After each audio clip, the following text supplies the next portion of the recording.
Well, I got this done.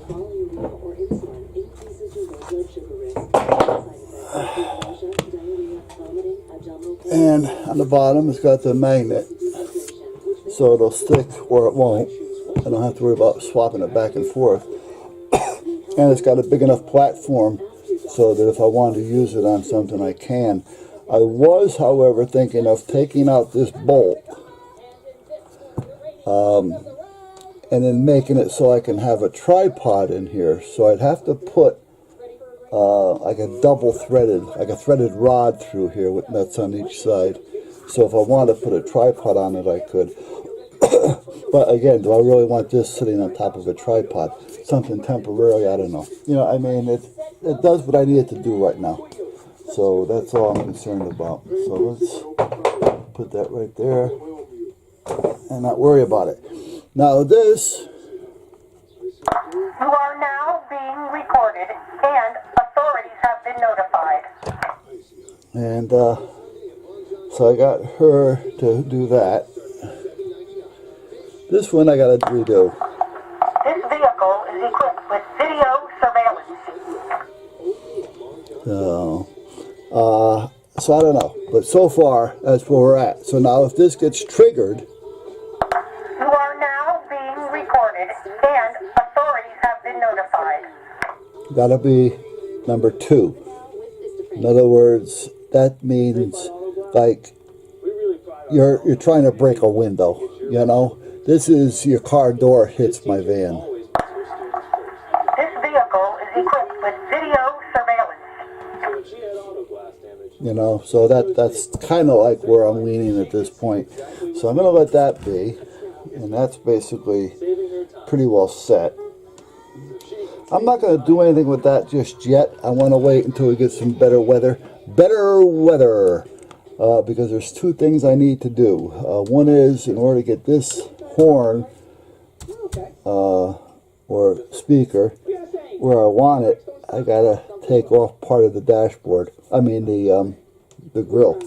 So it'll be a little bit, well, you know what, I could probably just put this inside under the seat or something, because you know what, you'll hear it, and if you do break in, it's going to be annoying to have that going off all the time. So I don't know what I'm going to do with that just yet.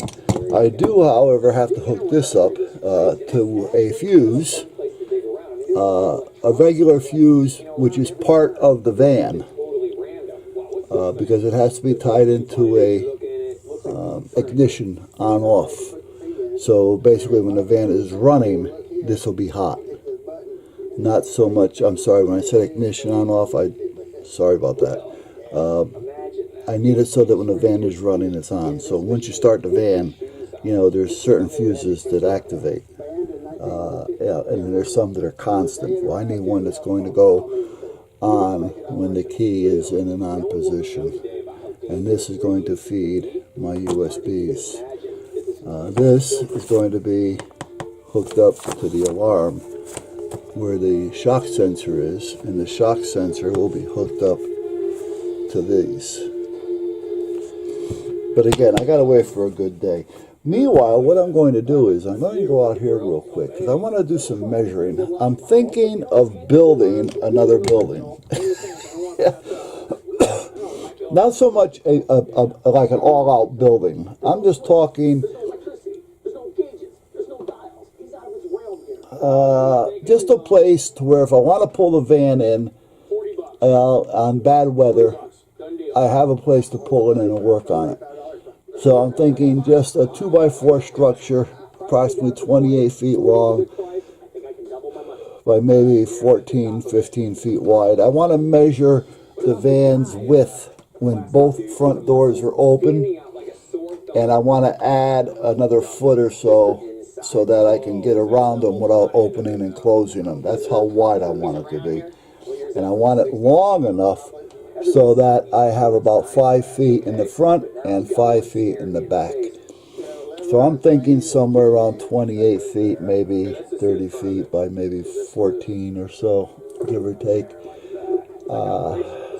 And high, 8 feet. That'll be more than enough. I'll put a small peaked roof on it. I'll put some plywood up on it, or not even, I'll put that other stuff. I'll wrap it, and I don't think I'll even side it. I'll just put some wrapping on it to help protect it, or paint it. You know, I'm not going to go nuts with shingles or siding or anything. And pick up a little old, or make a little, because I got a couple of whatchamacallits around here. And what's his name there? Backyard Knife. I can't remember his channel now. Backyard Knife. I forgot. Anyway, he just made a little wood burner, which is nice, out of a propane tank. And I have a couple of those laying around. So, you know, that might be a good idea to make one of those little, like a tent heater, if you know what I mean. And I can put that out there. So if it gets cold, I'll fire that up with some wood and let it run for a few minutes before I go out there. It's not going to keep it toasty, but it'll keep it comfortable. As far as the floor, I'm thinking of just putting some processed stone in there. I don't need anything, you know, so I'm not going to go nuts. I'm thinking about it. I want to get some measurements and see, and get a ballpark figure as to what it's going to cost me. And if I do, that'll be a summer project, you know, we'll get that out of. And I may take that other one down. The one that I'm using is a woodshed right now, because if I do this other one,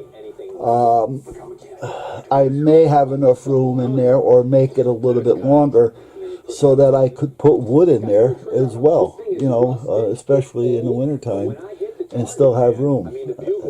I mean, if I can knock down the one that I have and add another 4 feet to the one that I want to make, it may be the ticket, you know. I mean, 4 feet by 16 or 14 feet, you know, by 8 feet high, that should be more than enough wood to get me through a winter. So that's what I'm thinking. Anyway, it's just a thought right now.